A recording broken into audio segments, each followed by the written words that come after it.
Gazing across the river Ganges, Guha, the hunter king, noticed unusual commotion on the bank opposite. A great army had encamped there. He pointed it to his kinsman standing by his side and said, "Who is this?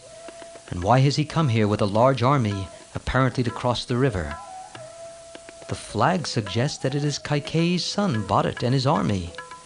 Yes, I see the flag flying on the top of the chariot, and I can recognize the tree painted on it. That is the flag of the king of Ayodhya. Is not Ram's enemy, Bharata, the king of Ayodhya today?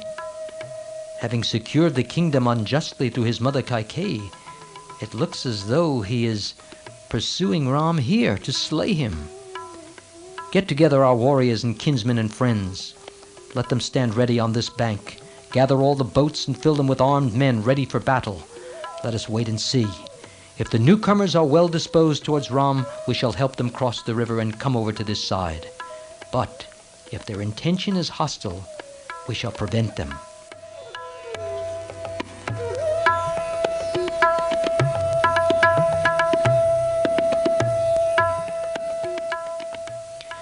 And so, having made all preparations, Guha, in accordance with rules of courtesy, took some presents, got into a boat, and went to meet Bharata. On the other bank, at the same time, Sumantra was telling Bharata, "Look, Guha, the hunter king, devoted friend of Ram, has come with his people to welcome us. He is the ruler of this region. He and his kinsmen are well acquainted with every nook and corner of this forest. They could tell us where Ram is to be found, and lead us safely and swiftly to the place." Meanwhile, Guha crossed the stream and, approaching Bharata, bowed and said, "Though we have been taken by surprise by your unexpected visit, still, all that is mine here you may consider as your own, and command me. I consider it an honor to be able to welcome and entertain you and your army." Bharata answered, "It is very kind of you, O friend of my brother, to offer hospitality to such a large army. I wish to proceed to the hermitage of Bharadwaj. We do not know the way, and we also need to cross this great river."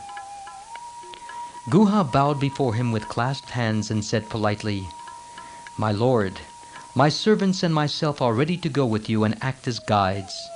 But you must excuse me for expressing a doubt, which occurs to me on seeing this large army you have brought. Surely you have no intentions hostile to Ram?" Pained by these words, and from a heart clear and pure as the summer sky, Bharata said, "Alas, what greater shame can come to me than this, that men who love Ram should fear and suspect me? Have no misgivings, Guha. Ram is my father now, for he has taken the place of my lost father. I have come here to beg of him to return to Ayodhya. I swear I have no other purpose in my mind." Guha rejoiced to see in Bharata's face his intense love for Ram and his grief at what had happened. He said, "My lord, who in the world can equal you in sacrifice? Who but you would renounce such wealth and power, coming to him unsought? Your glory will shine forever."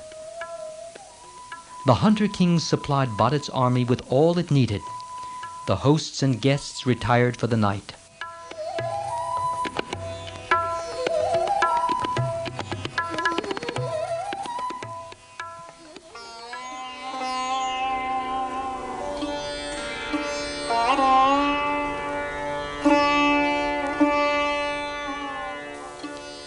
The meeting with Guha only increased Bharata's sorrow. Bharata was endowed with a heart of utter innocence. He sighed and said, "Alas, that it should come to this," and rolled sleepless on the ground. His whole body burned with thoughts of the infamy that had come as a cloud over him, his father's death and his parting from Ram. Guha spoke words of comfort and tried to console him. Bharata questioned, "What food did Ram take when he was here? Where did he sit? And where did he sleep? What did he say? And tell me, what did he do?" Guha answered every question lovingly and pointed to the spot where Ram had slept. And when he was asked, "Where did Lakshman sleep?" he replied. Lakshman said, "When Ram and Sita lie stretched on the bare earth, how can I sleep?" And he shed tears, and like me stood on guard the whole night, bow in hand. As Bharat pictured this scene, his grief became unendurable. He saw the spot where Ram and Sita had slept that night, and pointed it to the weeping queens.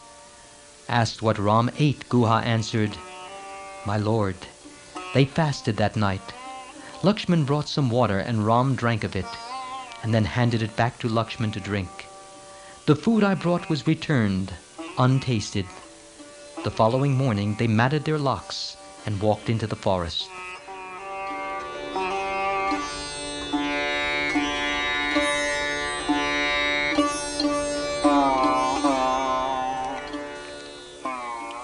Bharat had found some relief from sorrow in his resolve to seek out Ram and persuade him to return.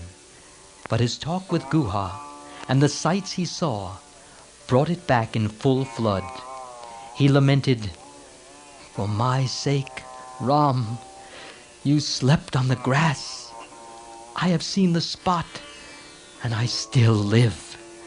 And they want me to wear a crown on top of all this. Well, I shall somehow take Ram back and seat him on the throne. If he wants his vow fulfilled, I shall replace him in the forest for 14 years. He will agree to this arrangement, as it is only right and proper." Thus he calmed himself.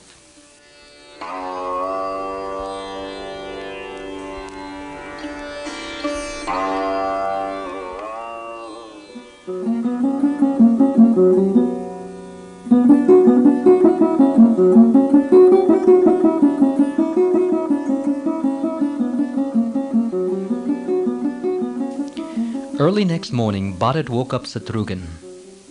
"What? Are you still sleeping? The day has already dawned. The army has to cross the river. We should send quickly for Guha and arrange for the journey." Satrughan answered, "I am not asleep, brother. Like you, I spent the whole night thinking of Ram." While they were speaking, Guha arrived, and after courteous greetings, announced that he had a fleet of many boats ready. All the baggage and the whole army were put on boats. The loaded vessels crossed the great river. The transport across raised a joyous clamor like some great festival.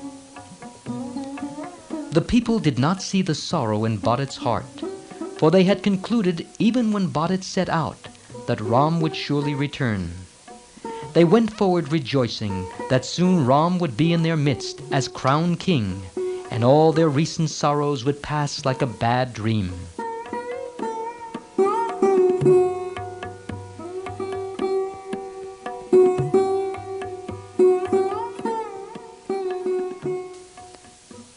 When the whole army had crossed the river, Bharat followed it in a boat specially fitted up for him. Finally, they reached the ashram of Bharadwaj. Bharat and his retinue went on towards Bharadwaj's ashram. When they reached the Prayag wood, they saw at a distance a beautiful grove with a cottage in its midst. Learning that this was Bharadwaj's ashram, Bharat left his retinue behind and, accompanied only by Vasishtha and a few other elders, walked towards it with due humility.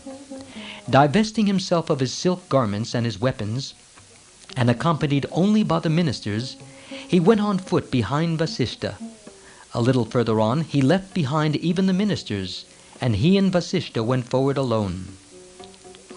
When Bharadwaj saw Vasishtha, he rose from his seat and went to meet the illustrious visitor, and bade his disciples to bring the customary water to wash the feet of the guests.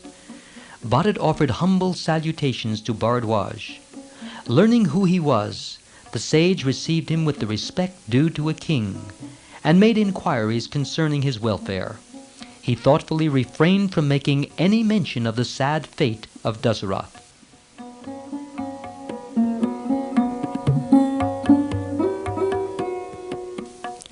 Bharadwaj asked Bharat, "Why did you leave your kingly duties and come over here? Should you not stay in Ayodhya?" Listening to his young wife, Dasarath ordered Ram to live for 14 years in the forest, and the prince accordingly left the city with his brother and Sita. Do you feel that even now the way is not clear for your rule? And have you come to complete what Dasarath began and make assurance doubly sure? Hearing these words, Bharat wept. The tears gushed and he could hardly speak.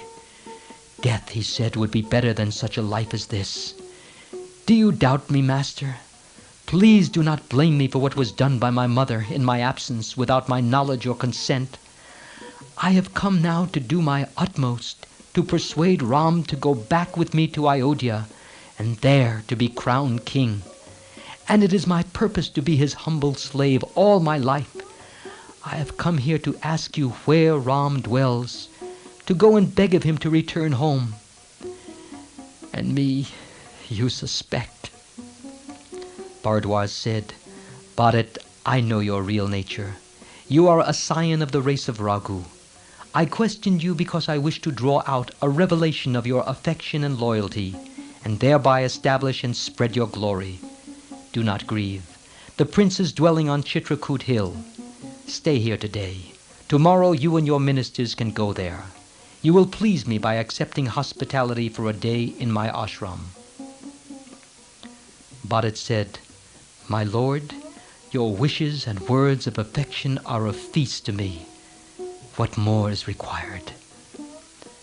Bharadwaj smiled, because he could see that Bharat was unwilling to cast the burden of feeding an army on a poor ascetic.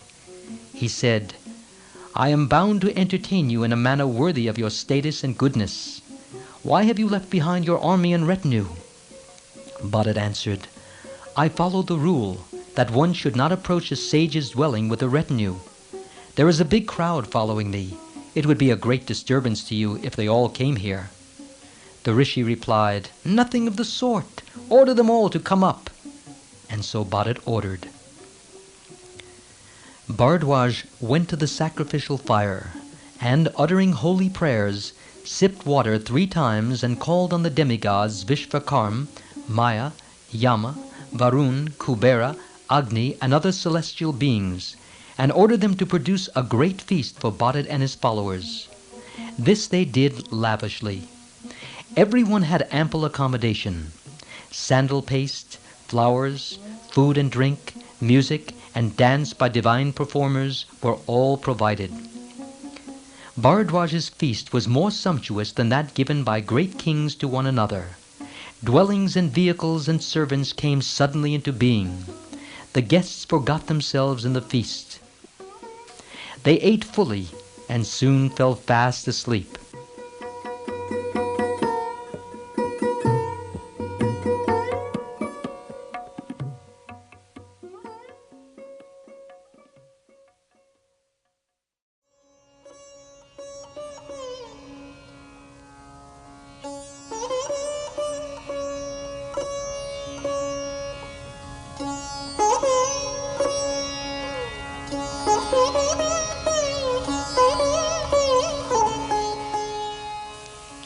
The following morning, Bharadwaj said to Bharat, At a distance of 22 miles from here runs the river Mandakini. On its banks is an unpeopled forest, with Chitrakoot hill to its south. On the slope of the hill, in a hut, your brothers and Sita are dwelling. And he explained in detail the way they should follow. The 3 queens were presented to receive the sage's blessings. This is Queen Kausalya, said Bharat, the mother of Ram. And here to her right and supporting her stands the mother of Lakshman and Satrughan, sorrow-stricken and limp like a creeper stricken by summer winds. And here is my mother, the cause of all of our sorrow. The queens prostrated before the sage. Do not judge your mother harshly, said Bharadwaj, casting his gentle eyes on the sorrowing Kaikeyi. All that has happened for the good of the world.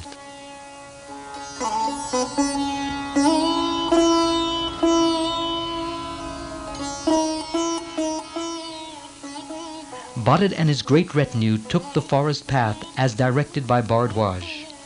They saw from afar the Chitrakoot hill, and as they proceeded eagerly, a column of smoke indicated the spot where the prince's dwelling was. Shouts of joy then arose from the crowd. Leaving his following behind, Bharat went forward, accompanied only by Sumantra and Vasishta.